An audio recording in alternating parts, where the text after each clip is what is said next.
ERC, quality service since 1972. Repairing TVs, console stereos, electronic musical instruments, pinball machines, arcade games, and more. Call 836-0454.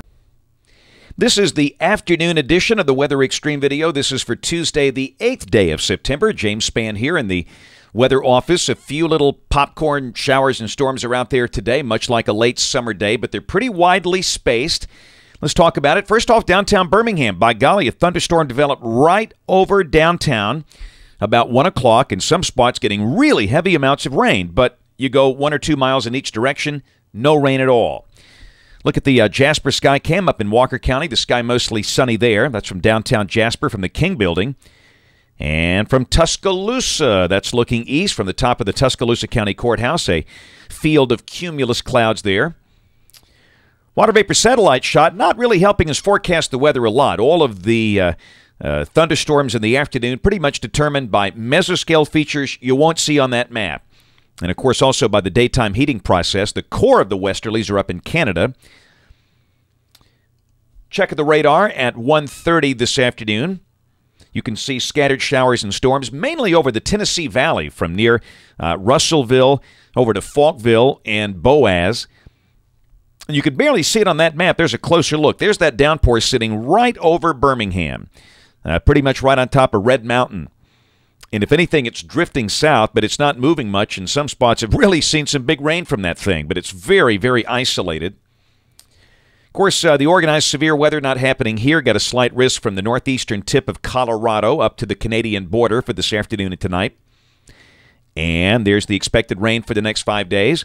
Mounts a little higher on this map that came out this morning. It's suggesting about 1.25 inches at Mobile, with amounts closer to 3/4 of an inch over the Tennessee Valley. And this is valid through Sunday morning at 7. And this stuff's going to be hit and miss. It is awfully hard preparing those maps with this kind of pattern. And we note the higher totals over the western Gulf. We'll talk about that as we go. Atlantic tropical cyclone overview. We've got Fred.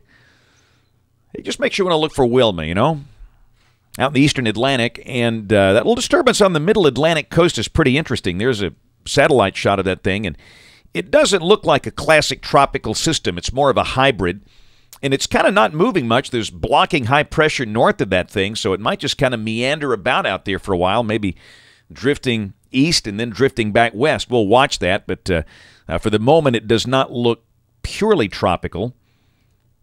And there's Fred, out there about 30 west, 12 north.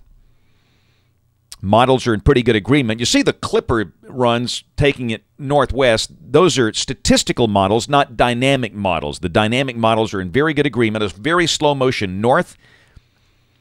Most of them bring it up to a hurricane, Category 1 hurricane, then it weakens over the cooler water. And the analogs, top 10 analogs, all recurving storms, no impact to the United States, and we think that's about right. So Fred will really not be a big story this time. Look at modeling. This is the 12Z GFS, valid at 1 o'clock tomorrow, 1 o'clock on Wednesday.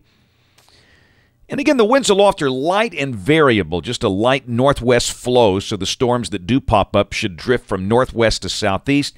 There's the surface chart, and like today, yeah, there could be scattered or really isolated showers and storms out there, but most spots will not get wet. And again, there's that broad low that's just east of the Outer Banks. Thursday, pretty much the same deal. Enough moisture for a few isolated showers and storms, otherwise partly sunny. And Friday, same deal. Weather just not changing a lot through Friday. Highs mid to upper 80s. What about the weekend, you ask? Well, let's look. There's Saturday. And that doesn't look especially wet. Looks relatively dry. And Sunday, moisture increasing, and accordingly we have increased the moisture. And yeah, we notice the models have tried to develop this inverted trough type thing over the western Gulf. In fact, a couple of the runs yesterday actually developed a closed low, a tropical type system. And they kind of moved that thing toward the Texas and Louisiana coastal plain. And then Monday of next week, again, the winds aloft are pretty light and variable. There's a look at Monday at the surface. And drier air creeps in from the north. So, and again, no real development in the western Gulf. So if this is right, Sunday would be perhaps the day with a better coverage of rain, and Monday will be drier. And Tuesday looks relatively dry, but the confidence is not good out there because each run's looking different. End of the forecast, September 24th. The westerlies are getting deeper and farther south. It must be fall. That's after the equinox, one day after the official arrival of fall. And by golly, that's right. That's some cool air coming down the pipe. Look at the 540 line down to Chicago, and the thickness packing pretty impressive behind that surface front. So just maybe we'll have a nice, refreshing shot of cool air that might get us down there in the upper 40s at that time, if that's right. And that's always a big if.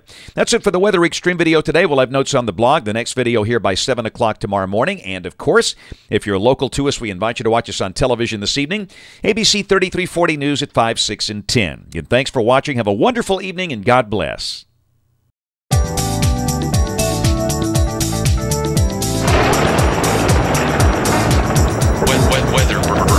Weather.